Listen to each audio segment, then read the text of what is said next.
Hi hello నమస్తే welcome to our channel. తాజాగా చూసుకున్నట్లయితే ఇవాళ ఈనాడు పేపర్లో న్యూస్ అయితే మనం ఒకసారి చూద్దాం.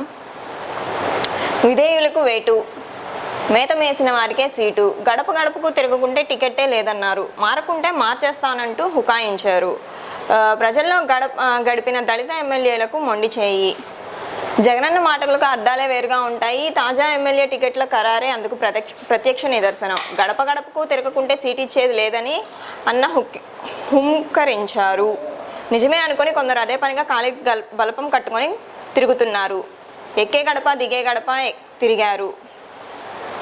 వీళ్ళు ఏం ప్రచారం చేస్తున్నారంటే జగన్ గారు ప్రజల్లోకి గడప గడపకి వెళ్ళి తిరిగితేనే సీట్లు ఇస్తాము, లేకపోతే సీట్లు ఇవ్వము అని అయితే వీళ్ళు ఇక్కడ తప్పుడు ప్రచారం అయితే చేస్తున్నారు. అలాంటిది ఏం లేదండి. ప్రజలకు మంచి జరిగితేనే, ప్రజలకి ఎమ్మెల్యేలు మంచి చేస్తేనే వాళ్ళని అదే ప్లేస్లో ఉంచారు. లేదంటే వాళ్ళ సీట్లు మార్చేసి వేరే వాళ్ళకైతే అవకాశం ఇచ్చారు. ఇలాంటిదైతే అసలు ఏమీ లేదు. ఇంకా వాళ్ళు ఏం రాశారంటే రాష్ట్రంలో ప్రజల ఆస్తులకు రక్షణ లేదు, రికార్డులన్నీ మార్చేసి పేదల భూముల్ని లాక్కుంటున్నారు, ప్రజాస్వామ్య పరిరక్షణ కోసమే జనసేన భాజపాతో పొత్తు, ఓట్లడిగే వైకాపా వారికి కర్రు కాల్చి వాత పెట్టండి, 4000 పింఛన్లు ఇంటి వద్దకే తెచ్చిస్తాం. మరి ఈయన ఏమంటున్నారంటే మరి ఇంతకుముందు చాలా ఇయర్స్ అయితే ఈయన ఇండస్ట్రీలోనే ఉన్నారు. అంటే నేను 40 years నుంచి ఇండస్ట్రీలో ఉన్నాను అని అయితే ఏదో ఒక మూవీ డైలాగ్ చెప్పినట్టు చెప్తారు కదా, నాకు 40 ఏళ్ళ నుంచి రాజకీయాల్లో అనుభవం ఉంది అని చెప్పి. మరి ఇప్పుడు జగన్ గారు ఇప్పుడు 5 years బ్యాక్ వచ్చి ఏవైతే పథకాలు ఇస్తానో అని చెప్తున్నారో ఇవే పథకాలు మరి ఇంతకుముందు మీరు 40 years ఇండస్ట్రీలో ఉన్నప్పుడు ఎందుకు ఇవ్వలేకపోయారు? మరి ఇప్పుడు ఆయన ఇచ్చిన పెన్షన్ని మీరు ఇప్పుడు ఎందుకు ఇస్తానని చెప్తున్నారు? ఆయన ఇచ్చినవి మొన్నటి వరకు మీరు ఆయన చెప్పినవి అన్నీ ఇస్తే మరి రాష్ట్రం అప్పుల పాలైపోతుంది అని చెప్పి మీరే చెప్పారు. మరి ఇప్పుడు మీరే అంతకి రెండింతలు ఎక్కువ చేసి ఇస్తానని మీరే చెప్తున్నారు. మరి ఇప్పుడు రాష్ట్రం అయితే అప్పుల పాలైపోదా? అండ్ అలాగే ఏమంటున్నారంటే ఓట్లు అడిగే వైకాపా వారిని కర్రు కాల్చి వాత పెట్టండి అని చెప్తున్నారు. మరి మీరు కూడా ఓట్లు అడుగుతున్నారు కదా, మరి మీకు కూడా ఏం చేస్తారు ప్రజలు? అండ్ అలాగే 4000 పింఛను ఇంటి వద్దకే తెచ్చిస్తామని చెప్తున్నారు. ఆల్రెడీ మీరు తెచ్చి ఇస్తామని చెప్తున్నారు. ఆల్రెడీ జగన్ గారు తెచ్చి ఇచ్చేశారు కదా, మళ్ళీ మీరు ఎలా అడుగుతారు? కుప్పంలో పర్యటనలో చంద్రబాబు. మనం ఇప్పుడు ఆంధ్రజ్యోతిలో ఎలాంటి న్యూస్ వచ్చాయో ఒకసారి చూద్దాం. రాసిస్తా రాయలసీమ, అస్మదీయులకి జగన్ భారీ భూ సంస్థర్పణ, మొత్తం 50,000 ఎకరాలు ధారాదత్తం. 10,100 ఎకరాలు కాదు, రాయలసీమలోనే అక్షరాల 50,000 ఎకరాలు కట్టబెట్టేశారు. అది కూడా ఎన్నికల షెడ్యూల్కు 2 నెలల ముందు నుంచే ఈ భూ సంతర్పణ మొదలైంది. అస్మదీయం కంపెనీలు జనవరి 22వ తేదీన దరఖాస్తు చేయడం, ఆ వెంటనే అనుమతులు ఇవ్వడం, కేబినెట్ ఆమోదం తెలపడం, ఫిబ్రవరి తొలి వారంలో సర్కారు ఉత్తర్వులు జారీ చేయడం అంతా హడావుడిగా రహస్యంగా జరిగిపోయింది.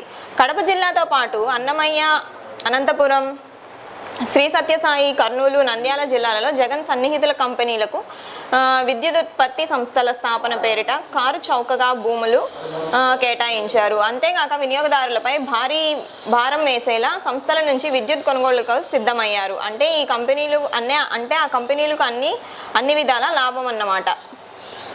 ఎన్నికల ముందు హడావుడిగా నిర్ణయం, జనవరి 3వ వారంలో కంపెనీల దరఖాస్తు, ఆ వెంటనే అదే నెలలో కేబినెట్ ఆమోదం.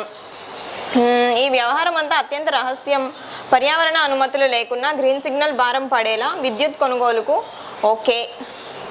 ఒంగోలు లోక్సభలో అభ్యర్థిగా మాగుంటే ఢిల్లీ, మద్యం కేసులో తీవ్రత నేపథ్యంలో పోటీకి ఆయన కుమారుడు దూరం. కడప రేసులో శ్రీనివాస్ రెడ్డి, భూపేష్ రెడ్డి. అనంతపురంలో పలు పేర్ల పరిశీలన, విజయనగరం ప్రతిపాదనలో కళ, మీసాల గీత, అప్పలనాయుడు. వారి పేర్లపై అధిష్టానం పునరాలోచన. ఇటు చూసుకున్నట్టయితే బయటి ప్రాంతాలకు వెళ్తే ఒకేసారి 3 నెలల పింఛను. సైకో పాలన నుంచి రాష్ట్రాన్ని కాపాడుకోవాలి, ప్రజాస్వామ్యాన్ని పరిరక్షించుకోవాలి. మా 3 పార్టీల ఎజెండా ఇదే. 160 అసెంబ్లీ, 24 పార్లమెంటు స్థానాల్లో కూటమిని గెలిపించండి. మేమొస్తే దోపిడీ బాధుడు ఉండవు, కక్షపూరిత రాజకీయాలు ఉండవు, డ్రగ్స్ గంజాయికి వైసీపీ దన్ను కిళ్ళి కొట్టులో కూడా దొరుకుతాయి. నిర్లక్ష్యంగా వదిలేస్తే జీవితాలు నాశనం. దీనిపై నేను గతంలోనే మాట్లాడితే టీడీపీ కార్యాలయంపై దాడి చేశారు. వేధింపులతో ఊరువాడ ఆత్మహత్యలే, ఎవరి ఆస్తులకు రక్షణ లేదు బాబు. కుప్పం నుంచి ఎన్నికలకు శంకారావం. మా కూటమి గద్దెనెక్కితే ప్రజాస్వామ్యం మీద దాడి ఉండదు, వ్యవస్థల నిర్వీర్యం ఉండదు. నమ్మకం, భరోసా ఇచ్చే పాలన మా కూటమితోనే సాధ్యం. వైసీపీ దుర్మార్గ పాలనలో ఆడబిడ్డలకు రక్షణ కరువైంది. వారి జోలికి వస్తే అదే ఆఖరి రోజు అన్నంతగా పాలన సాగిస్తా. నన్ను అక్రమంగా అరెస్టు చేసినప్పుడు భయపడి పారిపోలేదు, మీకోసం నిలబడ్డాను. నాకు సీఎం పదవి ముఖ్యం కాదు, నేను అనుభవించిన పదవే అది. రాష్ట్ర ప్రయోజనాలే నాకు ముఖ్యం. మరి ఇలా ఉన్నాయండి ఈ న్యూస్ అయితే. బాబు గారు అయితే ఇలా అంటున్నారు, ఇప్పుడు 4000 పింఛన్ అయితే ఇంటికి తెచ్చిస్తానని చెప్పి అంటున్నారు. మరి ఇంతకుముందు ఎందుకు చేయలేకపోయారు అని చెప్పి ఒక వార్త కూడా వస్తుంది. మరి ఇప్పుడు జగన్ గారు చెప్పినవి మీరెందుకు చేస్తానంటున్నారు? మరి ఇప్పుడు జగన్ గారు ఇచ్చినవి మీరు ఎందుకు డబల్గా ఇస్తానంటున్నారు? ఆయన ఒక్కళ్ళకి ఇస్తేనే మీరు రాష్ట్రం అప్పుల పాలైపోయిద్ది అని చెప్పారు ఒకప్పుడు. మరి ఇప్పుడేమో నేను కూడా ఇస్తాను, ఎంతమంది పిల్లలు ఉంటే అంతమందికి నేను అమ్మఒడి ఇస్తానని చెప్పి మీరైతే అంటున్నారు. మరి ప్రజలు ఇవన్నీ నమ్మే పరిస్థితిలో ఉన్నారో లేదో మరి చూద్దాం, ఎన్నికల తర్వాత ఏం జరుగుతుందో. Thank you.